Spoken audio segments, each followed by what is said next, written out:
तर श्रीकांत शिंदेंकडून गोडसेंना उमेदवारी घोषित करण्यात आली आणि त्यानंतर नाशिकमधलं वातावरण चांगलं सापलं। श्रीकांत शिंदे यांना उमेदवारी देण्याचा अधिकार नाही असं प्रवीण दरेकर यांनी म्हटलं। एकनाथ शिंदेंनी उमेदवारी जाहीर केली असती तर योग्य होतं असं दरेकर म्हणाले।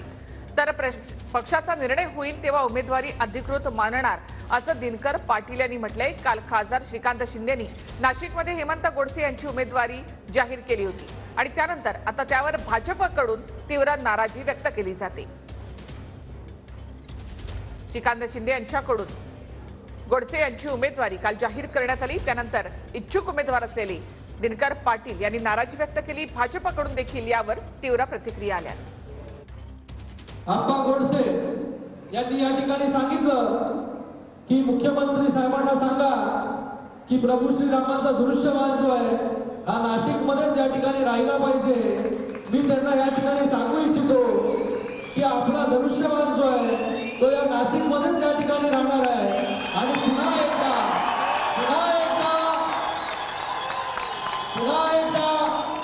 आपल्या सगळ्यांना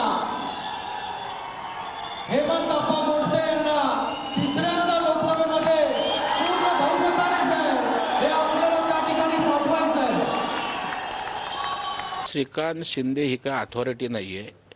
एक वेळ एकनाथरावजी शिंदे साहेबांनी जाहीर केलं असतं तर त्याच्यावर मी भाष्य करून आपल्याशी बोललो असतो, परंतु श्रीकांत शिंदे त्या पक्षाचे नेते आहेत, खासदार आहेत आणि आपल्या कार्यकर्त्याला उमेदवारी मिळावी, आपल्याला मतदारसंघ मिळावा ही जशी प्रत्येक पक्षाची अपेक्षा असेल त्या भावनेनं त्यांनी वक्तव्य केलं असावं। नेमकं काय बोलले मला माहीत नाही, परंतु तिन्ही पक्षाच्या समन्वयातनं सुसंवादातनंच एकत्रितपणे निवडणूक होईल, कुठे विसंवाद होणार नाही।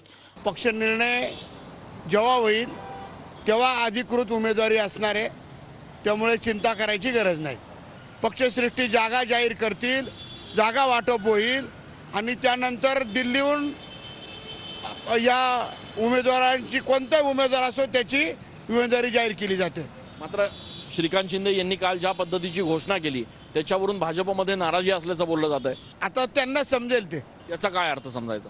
ते समजेल ना त्यांना नाराजी कोणाची आहे काय आहे। ज्यावेळेस निवडणुका जवळ येतात तर त्यावेळेस निश्चित अशा प्रकारच्या कुठल्याही वावड्या उठत असतात आणि म्हणून मला असं वाटतं का काल अनेकांना अपेक्षित होतं का या ठिकाणी डॉक्टर श्रीकांत शिंदे यांनी काहीतरी घोषणा करावी, त्यांनी तसा निर्णय त्या ठिकाणी औपचारिक घोषणेचा घेतला।